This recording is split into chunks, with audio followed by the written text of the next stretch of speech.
Assalamualaikum warahmatullahi wabarakatuh. Kami dari kelompok 3 yang beranggotakan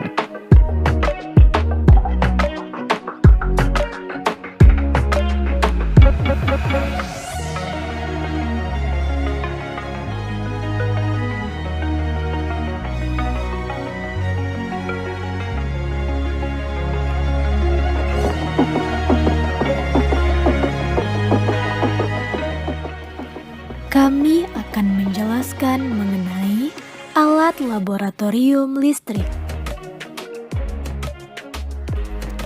Neraca analitik. Gambar di samping adalah gambar dari neraca analitik.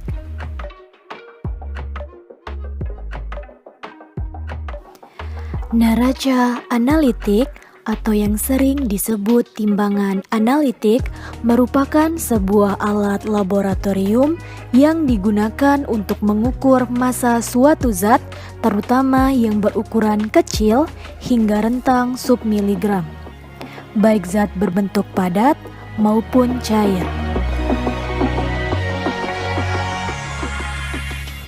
Prinsip kerja neraca analitik. Alat penghitung satuan massa suatu benda dengan teknik digital dan tingkat ketelitian yang cukup tinggi. Prinsip kerjanya yaitu dengan penggunaan sumber tegangan listrik yaitu staf volt dan dilakukan peneraan terlebih dahulu sebelum digunakan. Kemudian bahan diletakkan pada neraca, lalu dilihat angka yang tertera pada layar. Angka itu merupakan berat dari bahan yang ditimbang.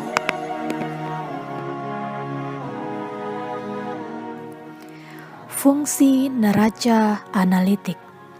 Fungsi neraca analitik adalah mengukur berat suatu zat atau bahan kimia dalam jumlah sangat kecil. Tidak hanya mampu menimbang hingga ukuran miligram, keakuratan yang tinggi hingga 4 angka di belakang koma juga menjadi keunggulan dari alat laboratorium ini. Bahkan karena terlalu peka dan sensitifnya, hembusan angin juga bisa mempengaruhi berat dari bahan yang ditimbang. Oleh karena itu, biasanya neraca analitik juga dilengkapi dengan lapisan kaca agar udara di sekitarnya tidak akan mempengaruhi gerak angka pada timbangan. Kelebihan neraca analitik.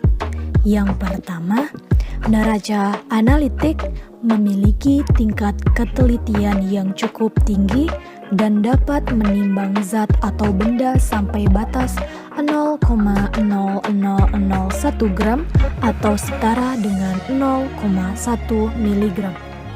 Yang kedua, penggunaan neraca analitik tidak begitu rumit jika dibandingkan dengan timbangan manual, sehingga lebih praktis dan efektif dalam hal waktu dan tenaga. Selanjutnya, kekurangan neraca analitik. Ada beberapa. Yang pertama, alat ini memiliki batas maksimal yaitu 1 mg atau 210 gram. Jika melewati batas tersebut, maka ketelitian perhitungan berkurang.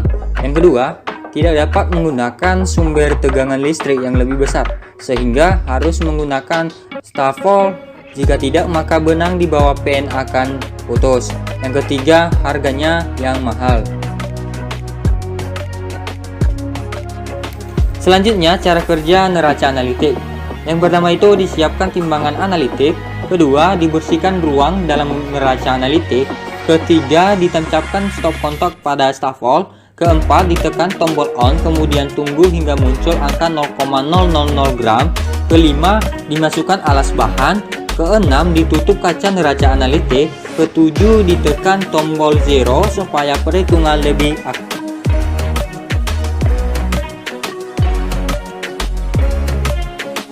Yang kedelapan, dimasukkan bahan yang akan ditimbang. Ke-9, ditutup kaca. Ke-10, ditunggu hingga angka di layar monitor neraca analitik tidak berubah-ubah. Ke-11, diambil bahan yang telah ditimbang. Ke-12, ditekan tombol off hingga tidak ada angka layar di monitor neraca analitik. Ke-13, dilepas stop kontak pada staf volt. Ke-14, dibersihkan ruang dalam neraca analitik dengan menggunakan kuas.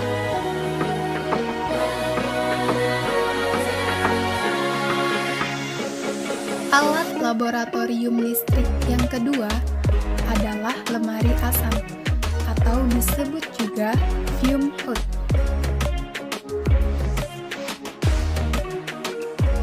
Lemari asam atau fume hood adalah peralatan ventilasi lokal dengan desain khusus yang akan mengurangi paparan gas berbahaya, debu, hingga uap beracun. Fume hood umumnya adalah peralatan laboratorium yang ukurannya besar dan dilengkapi kabinet di bagian bawah yang berfungsi sebagai penahan atau meja.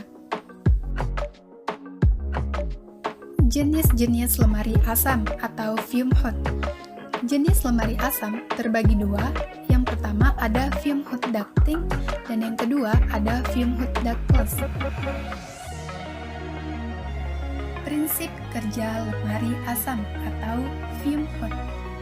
Dengan lemari asam atau fume hood sebagai tempat mereaksikan senyawa yang pekat atau yang berbahaya yang menghasilkan gas, uap, ataupun kabut, dan tempat untuk penggunaan bahan kimia yang mudah menguap seperti asam dan juga oksidator kuat.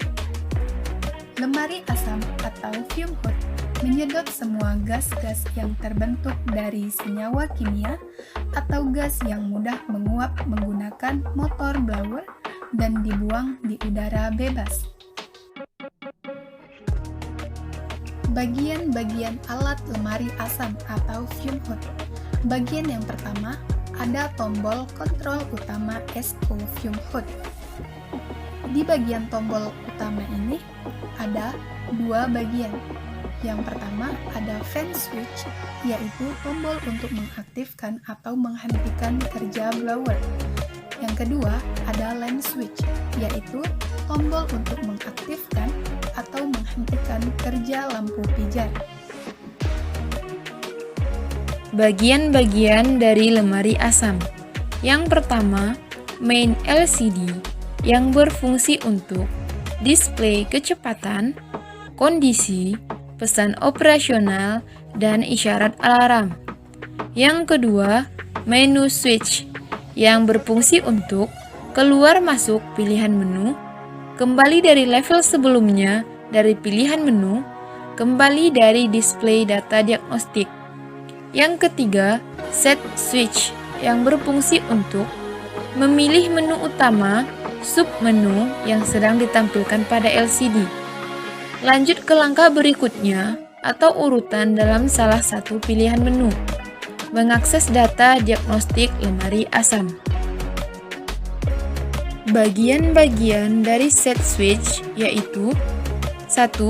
Up and down button yang berfungsi untuk beralih ke atas atau ke bawah pada pilihan menu, menaikkan atau menurunkan nilai yang sesuai dalam salah satu pilihan menu. Yang kedua, test button yang berfungsi untuk melakukan prosedur self-test lemari asam. Prosedur akan memeriksa fungsi komponen dalam sistem kontrol. Cara kerja lemari asam atau fume hood.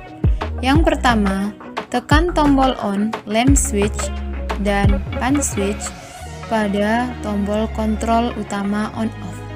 Selanjutnya, pastikan exhaust dan lampu penerangan beroperasi sebelum memulai pekerjaan. Saat menggunakan lemari asam, jaga wajah Anda di luar pembatas kaca. Bekerja setidaknya 6 inci dari pembatas kaca. Selanjutnya, gunakan alat pelindung diri seperti kacamata percikan atau splash goggles dan sarung tangan anti asam. Selanjutnya, apabila menggunakan peralatan besar di dalam lemari asam, tempatkan peralatan pada balok agar aman dan praktis untuk memungkinkan aliran udara di bawahnya. Selanjutnya, pembatas kaca lemari asam harus tetap tertutup, kecuali saat lemari asam digunakan untuk bekerja. Selanjutnya, jika alarm aliran udara berbunyi, hentikan penggunaan dan tutup pembatas kaca sepenuhnya. Selanjutnya, setelah selesai bekerja, matikan tombol off, lamp switch, dan fan switch pada tombol kontrol utama. Jenis lemari asam beserta kelebihan dan kekurangannya. Yang pertama, lemari asam ductless atau tanpa ducting. Kelebihan: yang pertama, bisa dipindah-pindahkan. Yang kedua,